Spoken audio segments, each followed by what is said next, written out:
नमस्कार नहीं welcome you all to study IQ. मैं हूं प्रशांत धवन। नाउ यहाँ पे आप लोग बिल्कुल ठीक पढ़ रहे हैं। कनाडा ने ऑफिशियली ये कह दिया है कि इनको डर लग रहा है कि भारत की तरफ से एक बहुत ही बड़ा साइबर अटैक ना हो जाए। ना सिर्फ एक साइबर अटैक, कनाडा मान के चल रहा है कि पहली बात इंडिया अब इनके लिए एक थ्रेट बन चुका है। इधर आप देख पाओगे आर्टिकल, कनाडा ने खुद घर बैठे बैठे प्रोडिक्शन कर दी है कि हैकिंग हो सकती है लार्ज स्केल पर। कनेडियन गवर्नमेंट इनके मिलिट्री की वेबसाइट्स की, इंडियन हैकर्स इनकी वेबसाइट्स डिस्ट्रॉय कर सकते हैं। क्यों? क्योंकि दोनों कंट्रीज के बीच में जो डिप्लोमेटिक फ्यूड है ये लगातार बढ़ता जा रहा है, रिलेशंस खराब हो रहे हैं। तो इस सब को देखते हुए कनाडा ने अपने आप ये बोल दिया, पहली बार हम इतिहास में पहली बार देख रहे हैं कि कनाडा ने इंडिया को डिक्लेयर कर दिया है एक थ्रेट। कनाडा की जो साइबर डिफेंस एजेंसी है इन्होंने ओपनली कहा है कि जिस तरीके से ये बात है, ये डॉक्यूमेंट है जो कनेडियन साइबर डिफेंस एजेंसी ने रिलीज किया है, सरकारी डॉक्यूमेंट है।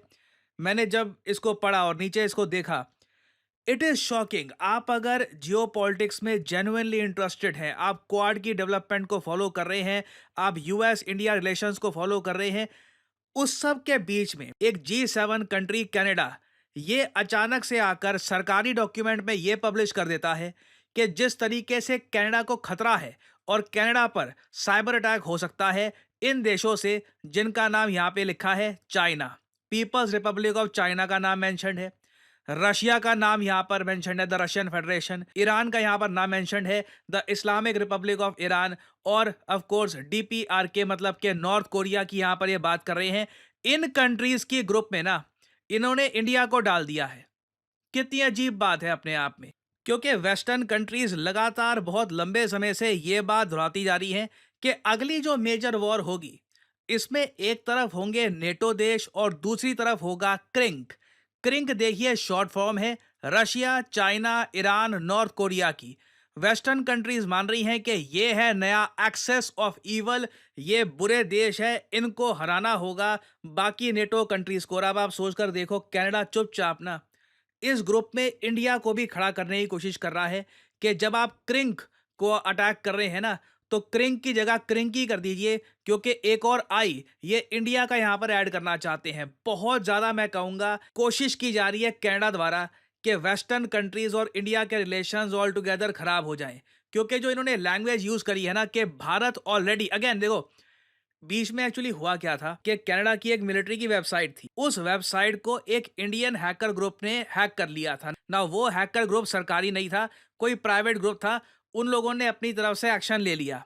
अब कनाडा उस एक इंसिडेंट को साइड करके ये कह रहा है कि इंडिया सिरो देखिए बहुत सारे साइबर अटैक हम पे हो सकते हैं, हमें भारत से बहुत बड़ा खतरा है, और इसलिए हम ऑफिशियली डिक्लेयर कर रहे हैं इंडिया को एज ए साइबर थ्रेट। और अगर यहाँ पे आप सोच रहे हैं कि इसके बाद क्या होगा, देखिए फाइव आइज ग्रुप की जब मीटिंग्स होगी ना, तब कनाडा इंडिया का जो ये इशू है रेज करेगा और ये मजबूर कर देंगे बाकी फाइव आइज ग्रुप को कि इंडिया पे निगरानी रखिए कि एक फाइव आइज ग्रुप की कंट्री को ये लोग टारगेट कर सकते हैं। This is very serious, this is very bad. और जस्टिन ट्रूडो मुझे पता नहीं कि इंडिया कनाडा रिलेशन को बिल्कुल ऑल टुगेदर बर्बाद क्यों करना चाहते हैं।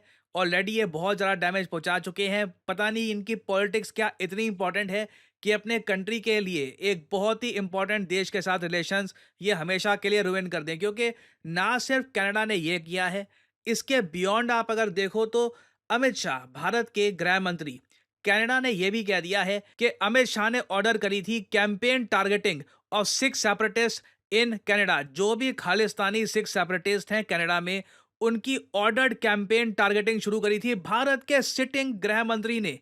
ये बात देखिए कनेडियन ऑफिशियल्स ने रिसेंटली ऑफिशियल तौर पे कह दी है। जो वीडियो है ये मैं चाहता हूं आप देखें। Swear. You can confirm then that the information about, for example, the Indian Home Affairs Minister and his alleged involvement in these crimes in Canada, that was not released in Canada, however. Can you confirm that? That was only released in the Washington Post, pardon me. ना ये बहुत ही एक interesting video है। आज के समय देखिए Canada की सरकार आपस में, इनके जो ऑफिशियल्स हैं ये आपस में भी एक दूसरे से पूछताछ कर रहे हैं कि इस पूरे सीक्वेंस में हमने ये देखा कि अमेरिकन मीडिया का काफ़ी यूज़ किया गया था कनाडा द्वारा। हमने देखा था कि वॉशिंगटन पोस्ट ने एक पूरा आर्टिकल छाप दिया था जहां पे वो लोग ओपनली ब्लेम कर रहे थे अमित शाह को, भारत के होम मिनिस्टर को। तो यहाँ पर कनेडियन ऑफिशियल ने खुद ऑन वीडियो ये बात कन्फेस करी है कि इन्होंने ये सारी इंफॉर्मेशन वॉशिंगटन पोस्ट को लीक कर दी थी। रीज़न क्या है इनके हिसाब से, इन लोगों के हिसाब से? इंडियन मीडिया बहुत सारी गलत इंफॉर्मेशन फैला रहा था इस इशू को लेकर, जो कनाडा के पक्ष को चोट पहुंचा रही थी। तो इंडियन मीडिया को काउंटर करने के लिए कनाडा के ऑफिशियल्स ने कुछ जानकारी लीक कर दी इस केस के बारे में वॉशिंगटन पोस्ट को, और वॉशिंगटन पोस्ट ने यह सारी न्यूज़ छाप दी। इससे कनाडा ये मानता है कि जो सोशल मीडिया वॉरफेयर है, जो इंफॉर्मेशन वॉरफेयर है अगेंस्ट इंडिया, वो इन लोगों ने जीत ली। The strategy of using an international media outlet was to make sure that, based on what I've talked earlier, misinformation from India, um, repeating that Canadian media are part of the Canadian strategy, using the India violence as a political mean to achieve our goals. So the idea of using an international media outlet was to make sure that the information will be widely spread and that our side of the story will be bring correctly. ये देखिए, अब तक का मैं कहूँगा सबसे बड़ा और ओपन एग्जाम्पल है कि किस तरीके से न्यूयॉर्क टाइम्स, वॉशिंगटन पोस्ट, जो ये बड़े ब्रांड है जिन पर लोग बिलीव करते हैं कि ये तो सच बोलेंगे, अमेरिकन ब्रांड है, तो ये कैसे इनका यूज़ किया जाता है जियो पॉलिटिक्स में भी। यहाँ पर कनेडियन ऑफिशियल्स ओपनली कह रहे हैं कि इन्होंने वॉशिंगटन पोस्ट को ये बोला कि इंडिया के बारे में जो ये आर्टिकल्स हैं ये आप छापिए, इससे पूरी दुनिया को ये बताएंगे कि इंडिया की मीडिया का जो ये नैरेटिव है कि कनेडियन प्राइम मिनिस्टर ये सब इंडिया को टारगेट करने के लिए कर रहे हैं, या फिर जो कनाडा में इंटरनल पॉलिटिक्स है उसकी वजह से ये सब किया जा रहा है, इस नैरेटिव के अगेंस्ट कनाडा लड़ पाए। और इसमें देखिए वॉशिंगटन पोस्ट ने इनका कंप्लीट समर्थन दिया है। तो अगेन रिलेशंस देखिए इंडिया कनाडा के काफ़ी ज़्यादा ख़राब हैं, और जिस तरीके से अब ओपनली कनाडा ये भी कह रहा है कि इंडिया की तरफ से साइबर अटैक्स होंगे, इवन दो कुछ ऐसा नहीं है कि ऑफिशियली कोई इंडियन गवर्नमेंट ने कहा हो कि हम साइबर अटैक्स कर देंगे। अपने आप कह लीजिए कनाडा इंडिया को ग्रुप करने की कोशिश कर रहा है उन कंट्रीज़ के साथ जिनसे वेस्टर्न कंट्रीज़ को जेन्युइन थ्रेट है, जैसे कि Russia, China, Iran, North Korea, इन कंट्रीज़ को आप कह सकते हैं। So this is very concerning. और आने वाले समय में मैं आपको बता दूं, इंडिया कनाडा रिलेशंस बहुत ज़्यादा न्यूज़ में रहेंगे। अगर डोनाल्ड ट्रंप पावर में आ जाते हैं, मैं इमेजिन करूंगा कि ट्रंप इस सब को बर्दाश्त नहीं करेंगे। ट्रंप डायरेक्टली देखेंगे कि यहाँ पर हो क्या रहा है, और उस केस में पॉसिबिलिटी है कि ट्रंप जस्टिन ट्रूडो को भी कहे कि अभी के लिए वी नीड इंडिया, इंडिया के साथ वेस्टर्न कंट्रीज के रिलेशंस खराब मत होने दो। जो बाइडन ये सब अलाउ कर रहे हैं, नहीं तो आप कह लीजिए यूएस को डेफिनेटली कहीं ना कहीं इंटरवेंशन करनी चाहिए थी, और कनाडा को बोलना चाहिए था कि इनफ इज इनफ। अब इंडिया को रशिया, चाइना, नॉर्थ कोरिया से कंपेयर करना बंद कर दो। तुम्हारा जितना तुमने आरोप लगाने थे लगा दिए, अब आगे बढ़ते हैं। बट क्लियरली अभी जो बाइडन भी इस इशू को लेकर इतने सीरियस है नहीं।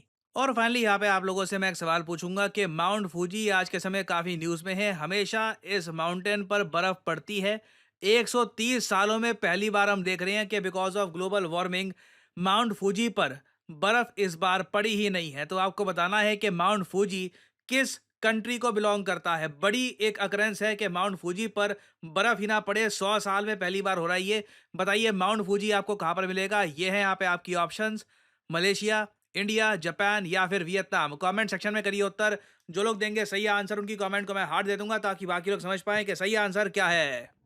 और फाइनली आप लोगों के लिए बहुत ही अच्छी खबर, स्टडी आईक्यू की दिवाली सेल एक्टिवेट हो चुकी है। दिवाली तक ये सेल चलेगी थ्रू आउट स्टडी आईक्यू। पूरी जो स्टडी आईक्यू के सारे कोर्सेज हैं सब पर हैवी डिस्काउंट एक्टिवेट हो चुका है। आपको करना क्या है, सिंपली इस वीडियो की कमेंट सेक्शन में जाइए, पिन कमेंट में यहाँ पे आपको मिलेगा link UPSC live foundation batch. Now यहाँ पे जो 2025 का बैच है इस पे आप क्लिक करेंगे तो यहाँ पे आप परचेज कर सकते हैं स्टडी आईक्यू का फ्लैगशिप 24 महीने की वैलिडिटी वाला कोर्स।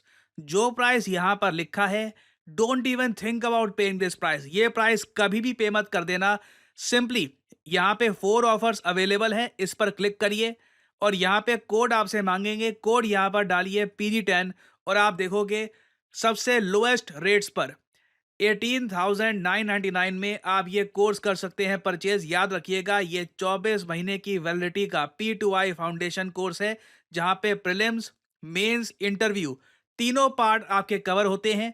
आपका प्रीलिम्स क्लियर होते ही आपको ऑप्शन दी जाएगी कि आप मेंस और इंटरव्यू की तैयारी के लिए दिल्ली आ सकते हैं पढ़ने के लिए। आपकी मर्जी है, आप चाहते हैं अपनी होम स्टेट में ही रहे, that is your choice as well. But हमारी तरफ से आपको एक ऑप्शन दी जाएगी कि आइए दिल्ली, स्टडी आईक्यू के साथ पढ़ाई करिए। स्टडी आईक्यू खर्चा उठाएगा आपके रहने का, खाने पीने का, और हम इंश्योर करेंगे मिलकर कि आप मेंस और इंटरव्यू भी क्लियर करें। तो बहुत ही लिमिटेड समय के लिए आपको बहुत ज़्यादा कम प्राइस पर दिवाली ऑफर के अंडर ये कोर्स मिल रहा है, study IQ's flagship 2025 P2I foundation fast track batch. So use करिए code PD10 and save money. और इसी नोट के साथ यह है वीडियो कांत। Thank you for listening and I always say may the gods watch over you.